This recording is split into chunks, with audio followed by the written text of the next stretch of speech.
Greetings, seekers of truth, and welcome to Rhema of God, where we dig deep into the ancient words to find living wisdom for today. Today, we're journeying back to one of the most foundational and, frankly, mind-boggling narratives in all of Scripture.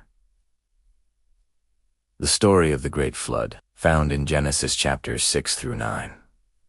This isn't just a story of a big boat and animals. It's a cosmic reset, a story of profound grief, stunning grace, and a covenant that echoes into eternity. Our story begins not with rain, but with a divine sigh. The book of Genesis tells us that humanity had multiplied, but so had its wickedness.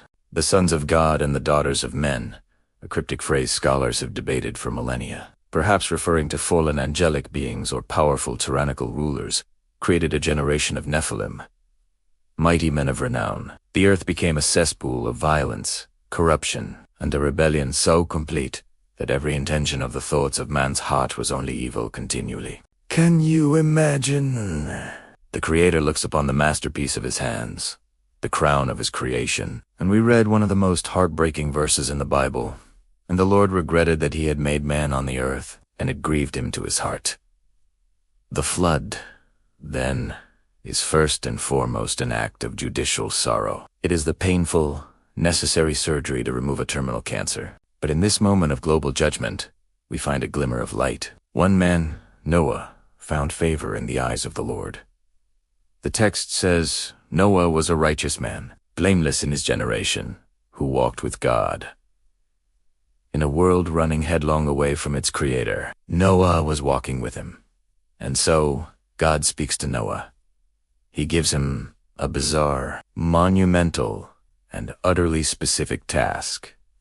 Build an ark. This was no simple boat. The dimensions given 300 cubits long, 50 cubits wide, 30 cubits high describe a massive, floating barge, a vessel of salvation designed for stability, not speed. For 120 years, likely while being mocked by his contemporaries, Noah labored, a preacher of righteousness building the very means of salvation God had provided. Then the day arrives, the fountains of the great deep burst forth, and the windows of the heavens were opened.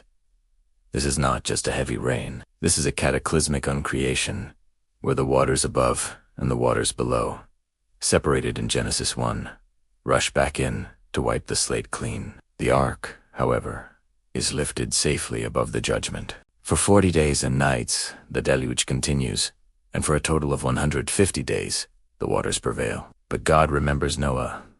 The same God who brought the judgment now sends a wind over the earth. The same word, ruach, used for the Spirit of God hovering over the waters.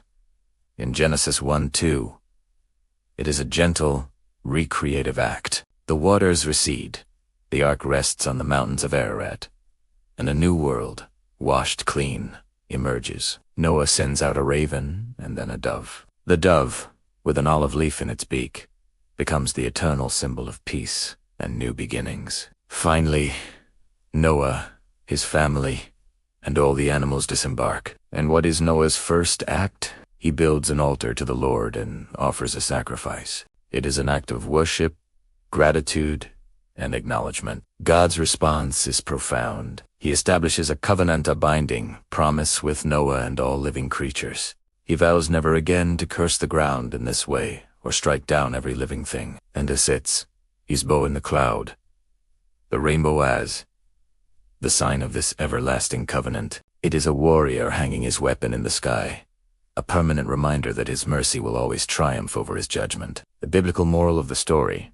So, what is the Rhema, the living word, for us today? The moral of the flood is not simply be good like Noah. It is a stark picture of the two paths set before humanity. The path of rebellion that leads to destruction, and the path of faithful obedience that leads to salvation. But the ultimate takeaway is this. God's justice demands judgment on sin, but his heart yearns for redemption. The ark is a powerful archetype of Christ. Just as the ark was the only means of salvation from the waters of judgment, so too is Jesus Christ the only refuge from the judgment we deserve for our sin. In him, we find safe passage from death to life. The flood reminds us that God takes sin seriously. but he takes his covenant of grace even more seriously. The rainbow in the sky is God's promise that his steadfast love endures forever, a love ultimately fulfilled on a cross and an empty tomb. Walk in that covenant today. Be safe in the ark of salvation, which is Christ. Thank you for joining us on Rhema of God.